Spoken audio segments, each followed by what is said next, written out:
안녕하세요. 광야 말씀입니다. 하나님의 말씀은 하나님이십니다. 왜 사랑의 하나님은 우리 길의 돌을 치우지 아니하시는가? 하나님이 왜 우리의 고통스러운 걸림돌을 제거하시는 더 쉬운 길 대신 그것을 굳이 딛고 올라서라고 명령하는가? 오늘은 이러한 의문을 가지고 시작하도록 하겠습니다. 우리는 성경의 가장 극적인 두 사건, 아브라함과 요셉의 삶을 가로막았던 돌들, 즉 기근, 배신, 감옥이 어떻게 그들의 운명을 완성하는 필수적인 계단으로 둔갑했는지 추적할 것입니다. 그리고 결정적으로 시편 91편에 등장하는 천사의 임무가 돌의 제거가 아님을 논증할 것입니다. 이 모든 단서는 결국 인류 역사상 가장 거대하고 모순적인 걸림돌, 즉 십자가를 보게 합니다. 하나님은 왜 그 돌을 치우지 않으셨는가?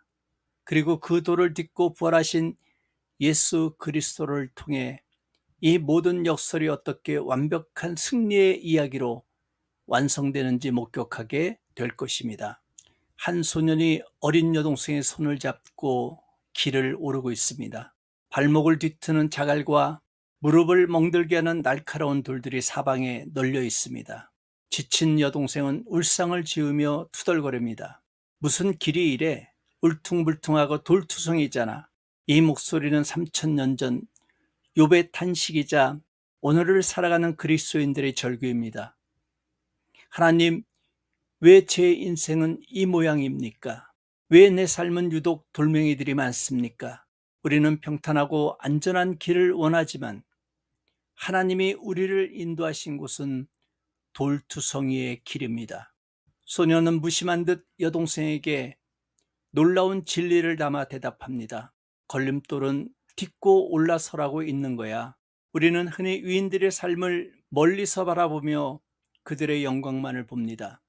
하지만 그들의 삶에 바짝 가보면 그들의 삶 역시 울퉁불퉁한 돌투성이 길이었습니다. 그들과 우리의 차이는 돌이 없는 삶이 아니었습니다. 다만 그들은 걸림돌을 딛고서 산 꼭대기에 다다랐을 뿐입니다. 우리는 지금 울퉁불퉁한 길 한복판에 서 있습니다. 포기하고 싶습니다. 주저앉고 싶습니다. 그리고 마침내 하나님을 향한 근본적인 질문을 터뜨립니다. 하나님, 내 인생의 이 돌들을 제거하고 평탄한 인생이 되게 해주세요. 우리는 도무지 이해할 수 없습니다. 하나님은 전능하십니다. 우리 발을 아프게 하는 저 돌멩이 하나쯤은 손쉽게 치워줄 수 있을 겁니다. 하나님은 선하십니다. 주님은 우리가 고통 없이 정상에 오르길 바라실 것입니다. 그러나 하나님은 돌을 치우지 않으십니다. 길은 여전히 험하고 우리는 여전히 고통스럽습니다. 이 냉혹한 현실 앞에서 우리의 믿음은 뿌리채 흔들립니다. 그러나 만일 하나님이 그렇게 해주신다면 우리는 정상에 도달하지 못할지도 모릅니다. 왜냐하면 걸림돌은 딛고 올라서라고 있는 것이기 때문입니다. 이것은 상상을 초월하는 반전입니다. 그렇다면 우리 인생의 돌들은 정상을 가로막는 장애물이 아니라 정상에 오르기 위해 반드시 필요한 계단이라는 뜻입니다. 어떻게 장애물이 길이 될 수 있습니까? 성경을 펴서 보면 그 진리가 나옵니다. 창세기 12장 10절. 그 땅에 기근이 들었으므로 아브람이 애굽에 거류하려고 그리로 내려갔으니 이는 그 땅에 기근이 심하였음이라. 보십시오. 하나님의 약속을 따라 도착한 가나안 땅에서 아브라함을 맞이하는 것은 축복이 아니라 굶주림이라는 거대한 돌이었습니다.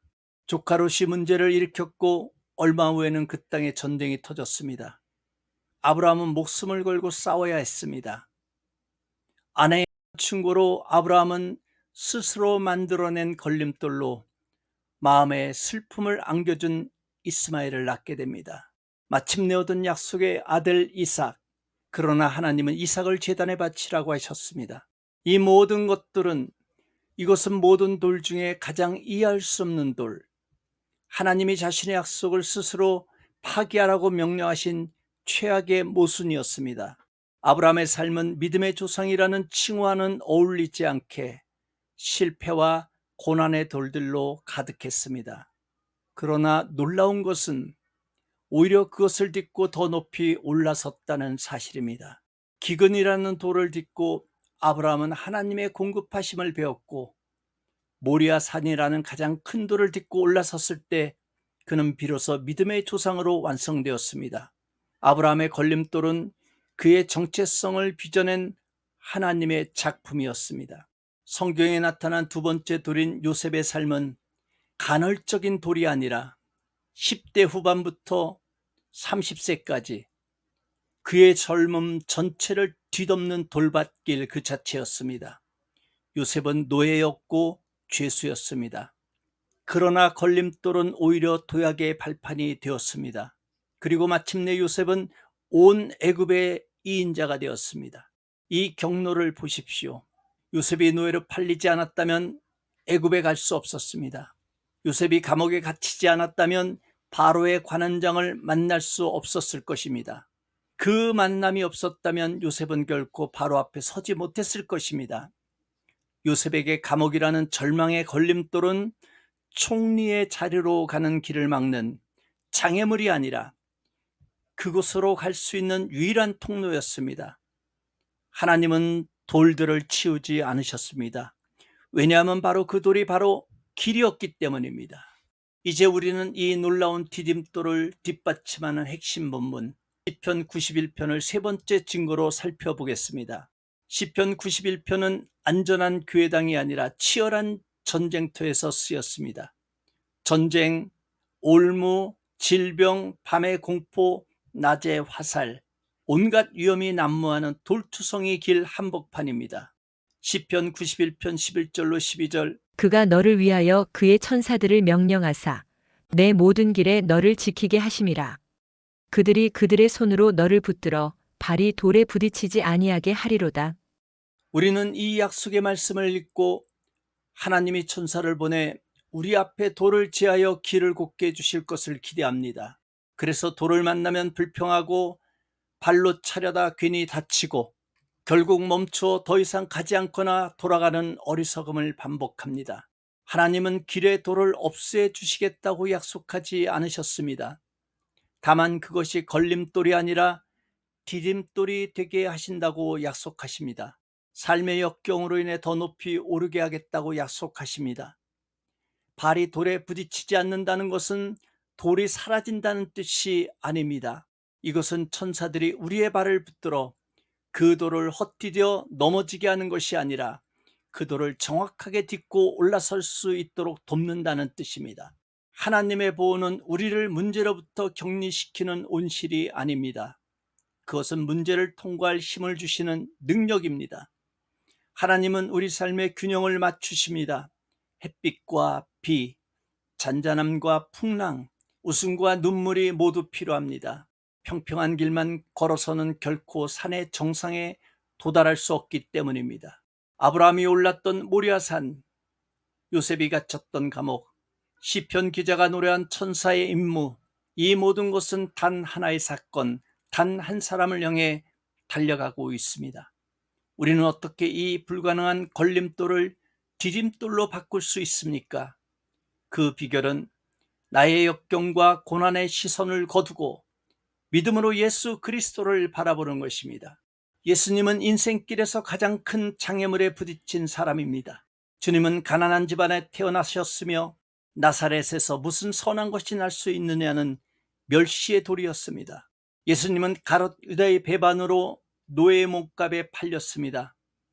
또한 주님은 거짓말장이, 먹기를 탐하는 사람, 마귀와 한통 속인 자라는 온갖 비난의 돌이 주님이 가는 길마다 날아들었습니다. 마침내 예수님 앞에 가장 큰 걸림돌이 나타났습니다.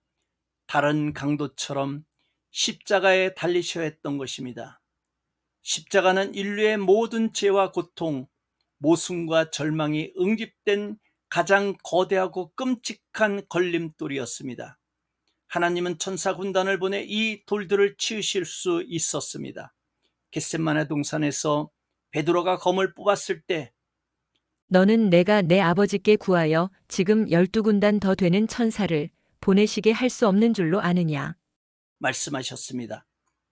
그러나 하나님은 그 돌을 치우지 않으셨습니다. 그리고 예수님도 도망치지 않으셨습니다. 히브리서 기자는 그 이유를 이렇게 증언합니다. 저는 그 앞에 있는 기쁨을 위하여 십자가를 참으사 부끄러움을 개의치 아니하시더니 하나님 보좌 우편에 앉으셨느니라. 예수님은 인류 역사상 가장 끔찍한 걸림돌이었던 십자가를 인류를 구원하는 유일한 디딤돌로 바꾸셨습니다. 예수 그리스도는 죽음이라는 가장 낮은 걸림돌을 딛고 부활이라는 가장 높은 정상에 오르셨으며 마침내 하나님 보좌 우편에 앉으셨느니라.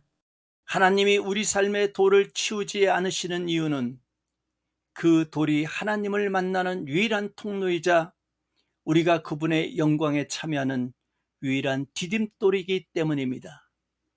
그리고 하나님은 이 불가능해 보이는 일을 이미 그분의 아들 예수님을 통해 완성하셨습니다.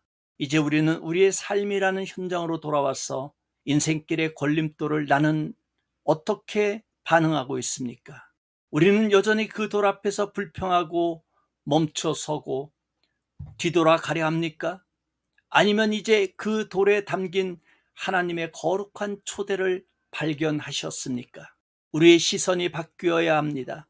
우리가 바라보아야 할 것은 나 자신의 환경이나 문제나 길의 걸림돌이 아니라 예수 그리스도이십니다.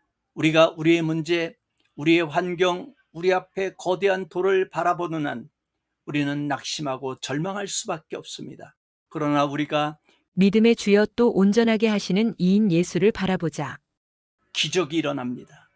인간의 눈에 장애물처럼 보이는 그 돌이 믿음의 눈으로 보면 축복으로 변합니다. 하나님은 시편 91편 15절을 통해 마지막으로 약속하십니다.